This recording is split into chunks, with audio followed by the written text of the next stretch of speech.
ಈ ವಿಡಿಯೋನು ಕೂಡ next level ಹೋಗಬೇಕು, ನಿಮ್ಮ ಒಂದು ಸಪೋರ್ಟ್ ಬೇಕಾಗಿದೆ. Hello guys, welcome to KBPO channel. ನಾನು ಆಶಿಕ್. ನಾನೀಗ ಮಾತಾಡೋಕೊಟ್ಟಿರುವಂಥದ್ದು ಕರಿಯ ಮೂವಿಯ ಒಂದು ಫ್ಯಾಕ್ಟ್ಸ್ ಬಗ್ಗೆ ಆಗಿರುವಂಥದ್ದು. ಸ್ವಲ್ಪ ಹಿಂದೆ ಹೋಗಿ ಹಾಗೇನೆ ವಿಡಿಯೋನ ಕಂಪ್ಲೀಟಾಗಿ ನೋಡಿ, ಎಲ್ಲೂ ಕೂಡ ಸ್ಕಿಪ್ ಮಾಡೋಕೆ ಹೋಗ್ಬಿಡಿ, ಯಾಕೆಂದರೆ ಇಂಟ್ರೆಸ್ಟಿಂಗ್ ಫ್ಯಾಕ್ಟ್ನ ಮಿಸ್ ಮಾಡ್ಕೊತೀರ. ಸೊ ಗೈಸ್, ಅದನ್ನೇ ಮಾಡಿದೆ ಲೆಟ್ಸ್ ವಿಡಿಯೋ. ಓಕೆ, ಈಗ ಮೊದಲನೇದಾಗಿ D58ನ ತೊಗೊತಾ ಇದ್ದೀನಿ. ಯಾಕೆ ಅಂತಂದರೆ ನಿಮಗೆ ಕಂಪ್ಯಾರಿಸನಲ್ಲಿ D58 ಬರಲೇಬಾರ್ದು. ಅಪ್ಕಮಿಂಗ್ ಪ್ರಾಜೆಕ್ಟ್ ಏನಿದೆಯಲ್ಲ ಪ್ರೇಮ್ ಅವ್ರ ಜೊತೆ, ಅದ್ರ ಜೊತೆಗೆ ಯಾವುದೇ ಮೂವಿ, ದಿ ವಿಲನ್ ಆಗಲಿ, ಕರಿಯ ಮೂವಿ ಆಗಲಿ, ಜೋಗಿ ಮೂವಿ ಆಗಲಿ, ಯಾವುದೇ ಕಾರಣಕ್ಕೂ ತಲೆಯಲ್ಲಿ ಬರಬಾರ್ದು. ಯಾಕೆ ಅಂತಂದರೆ D58 ಒಂದು ಎಕ್ಸ್ಪೆರಿಮೆಂಟಲ್ ಸಿನಿಮಾ ಆಗಿರುವಂಥದ್ದು. ಸೊ ಇಲ್ಲಿ ನಾನು ಮಾತಾಡಬೇಕಾದ್ರೆ D58 ತಲೆಯಲ್ಲೇ ಬರಬಾರ್ದು. ಅದೊಂದು ಖುಷಿ ಪಡೋವಂಥ ವಿಷಯ. ಅದಕ್ಕೋಸ್ಕರ ಇಲ್ಲಿಂದನೇ ಮುಂದಕ್ಕೆ ವಿಡಿಯೋ ಹೋಗುವಂಥದ್ದು. ಓಕೆ, ಈಗ ಫಸ್ಟ್ ಫ್ಯಾಕ್ಟ್ ಬಗ್ಗೆ ಮಾತಾಡಬೇಕಂತಂದರೆ, ನಿಮಗೆಲ್ಲರಿಗೂ ಗೊತ್ತಿರೋ ಹಾಗೇ ಓಮ್ ಮೂವಿಲಿ ರಿಯಲ್ ರೌಡೀಸ್ನ ಯೂಸ್ ಮಾಡಿರುವಂಥದ್ದು. ಆ್ಯಂಡ್ ಅಲ್ಲಿಂದನೇ ಸ್ಟಾರ್ಟ್ ಆಗಿದ್ದ ಒಂದು ರೆವಲ್ಯೂಷನ್. ಲೈಕ್ ಆ ಒಂದು ರೌಡೀಸ್ಗೂ ಕೂಡ ಒಂದು ಲೈಫ್ನ ಕೊಡೋ ರೀತಿ, ಲೈಫ್ ಚೇಂಜಿಂಗ್ನ ರೀತಿ, ಒಂದು ಸಿನಿಮಾ ಮಾಡಿ ಅವರಿಗೆ ಸಿನಿಮಾ ಇಂಡಸ್ಟ್ರಿಗೆ ಎಂಟ್ರ್ ಆಗೋವಂಥ ಒಂದು ಆಪರ್ಚುನಿಟೀಸ್ನ ಒಂದು ಪ್ರೊವೈಡ್ ಮಾಡೋಕ್ಕೆ ಸ್ಟಾರ್ಟ್ ಮಾಡಿರುವಂಥದ್ದು ಓಮ್ ಸಿನಿಮಾಯಿಂದ ಆಗಿರುವಂಥದ್ದು. ಆದರೆ ಕರಿಯ ಮೂವಿ ಅದನ್ನು ನೆಕ್ಸ್ಟ್ ಲೆವೆಲ್ ತೊಗೊಂಡೋಗುತ್ತೆ. ಹೇಗೆ ಅಂತಂದರೆ, 23 ಜನ ಕೈದಿಗಳನ್ನ ಬೇಲಲ್ಲಿ ಬಿಡಿಸ್ಕೊಂಬರ್ತಾರೆ, ಡೈರೆಕ್ಟರ್ ಪ್ರೊಡ್ಯೂಸರ್ನ ಒಂದು ಅಂಡರಲ್ಲಿ, ಅಂದರೆ ಅವರ ಅಂಡರಲ್ಲಿ ಬೇಲ್ನ ಬಿಡಿಸ್ಕೊಂಬರ್ತಾರೆ. ಯಾವ ರೀತಿ ಪ್ರಾಬ್ಲಮ್ ಆಗುತ್ತೆ ಅಂತಂದರೆ, ಮುಂದೊಂದು ದಿನ 23 ಜನದಲ್ಲಿ 3 ಜನ ಮರ್ಡರ್ ಆಗೋಗ್ತಾರೆ. ಶೂಟಿಂಗ್ ಟೈಮಲ್ಲೇ ಅವ್ರನ್ನ ಕರೆಸೋಕ್ಕೆ ಅವರೇ ಇರಲ್ಲ, ಆ 3 ಜನ ಇರಲ್ಲ ಅಂತಂದಾಗ ಜಸ್ಟ್ ಇಮ್ಯಾಜಿನ್ ಮಾಡಿ ಯಾವ ರೀತಿ ಇರ್ಬೋದು ಅಂತ.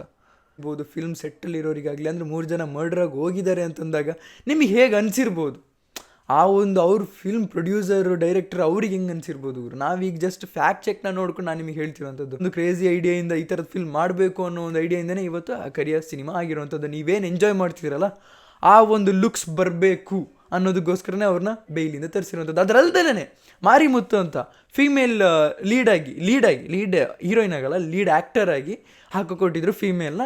ಬಟ್ ಯಾಕೆಂದರೆ ಅವ್ರಿಗೆ ಆ ಥರ ಗ್ಯಾಂಗ್ಸ್ಟರ್ನ ರೆಪ್ಯುಟೇಷನ್ ಇದ್ದಿದ್ದು ಒಂದು ಸಮಾಜದಲ್ಲಿ ಅವರಿಗೆ. ಸೊ ಅವರು ಜೈಲಿಗೆ ಎಲ್ಲ ಹೋಗ್ಬೇಕು. ಆ ಒಂದು ಕ್ಯಾರೆಕ್ಟರ್ನ ಈ ಒಂದು ಫಿಲ್ಮಿಗೆ ಸಿಟ್ ಮಾಡಬೇಕು ಅಂತಂದಾಗ ಅವ್ರು ಡಿನೇ ಮಾಡ್ತಾರೆ, ಬೇಡ, ಆಲ್ರೆಡಿ ನನ್ನ ರೆಪ್ಯುಟೇಷನ್ ಹಾಳಾಗಿದೆ, ಇನ್ನು ಈ ಮೂವಿಗೆ ಬಂದು ನನ್ನ ಮತ್ತೆ ಇನ್ನು ರೆಪ್ಯುಟೇಷನ್ನ ಹಾಳು ಮಾಡ್ಕೊಳ್ಳೋದು ಬೇಡ ಅನ್ನೋ ಒಂದು ಕಾರಣಕ್ಕೋಸ್ಕರ.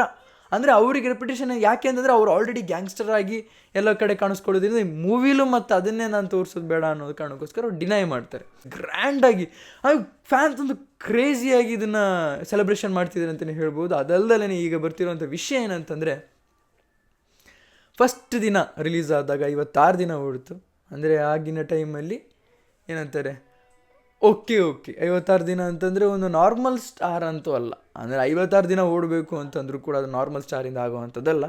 56 ದಿನ ಓಡಿದರೆ ತುಂಬಾ ಖುಷಿ ಪಡೋವಂಥ ವಿಷಯ. ಅಂದರೆ 100 ಡೇಸಿಗೆ ಅರ್ಧ ದಿನ ಓಡಿದೆ ಅಂತಂದರೆ ತುಂಬ ಖುಷಿ ಪಡೋವಂಥ ವಿಷಯನೇ ಆಗಿರುವಂಥದ್ದು.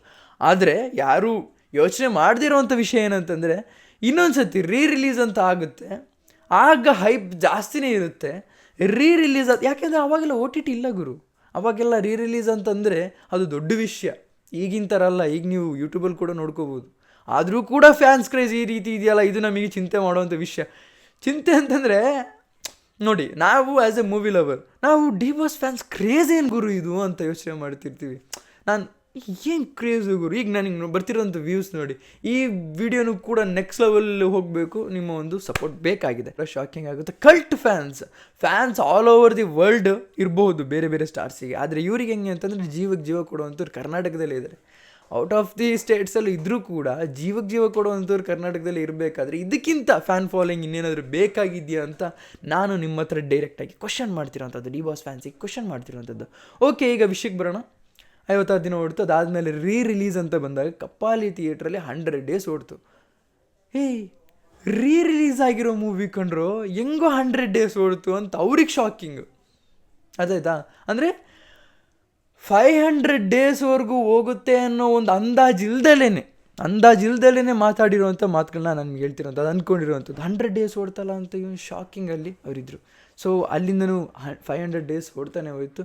ಕಷ್ಟನೋ ಇಷ್ಟನೋ ಓಡ್ತಾ ಹೋಯ್ತು, ಯಾಕೆಂದರೆ ಕ್ರೇಜ್ ಆ ಲೆವೆಲ್ಗಿತ್ತು ದರ್ಶನ್ ಅವರಿಗೆ. ಇನ್ನೊಂದು ಇಂಟ್ರೆಸ್ಟಿಂಗ್ ಫ್ಯಾಕ್ಟ್ ಏನಂತಂದರೆ, ಥಿಯೇಟ್ರಲ್ಲಿ ನೋಡಿದ್ದಾರೆ, ಸೆಲೆಬ್ರೇಷನ್ ಮಾಡಿದ್ದಾರೆ, ಎಲ್ಲ ನೋಡ್ಕೊಂಬಂದಿದ್ದಾರೆ, ಹೌಸ್ಫುಲ್ ಆಗೋಗಿದೆ. ಈಗಲೂ ಕೂಡ ಶೋಸ್ 100% ನಡೀತಾನೆ ಇದೆ ಅಂತಲೇ ಹೇಳ್ಬೋದು. ಆದರೆ ವಿಷಯ ಅಲ್ಲಲ್ಲ ಚೇಂಜ್ ಆಗಿದ್ದು ಎಲ್ಲಿ ಅಂತಂದರೆ, ಅಲ್ಲಿ ಥಿಯೇಟ್ರಲ್ಲಿ ನೋಡಿ ಬಂದು ಕೂಡ ಮತ್ತೆ ಯೂಟ್ಯೂಬಲ್ಲಿ ಕೂತ್ಕೊಂಡು ನೋಡಿದ್ದು ವಿಷಯನೂ ಕೂಡ ಈಗ ಸೋಷಿಯಲ್ ಮೀಡ್ಯಾದಲ್ಲಿ ಹರಿದಾಡ್ತಿರುವಂಥದ್ದು.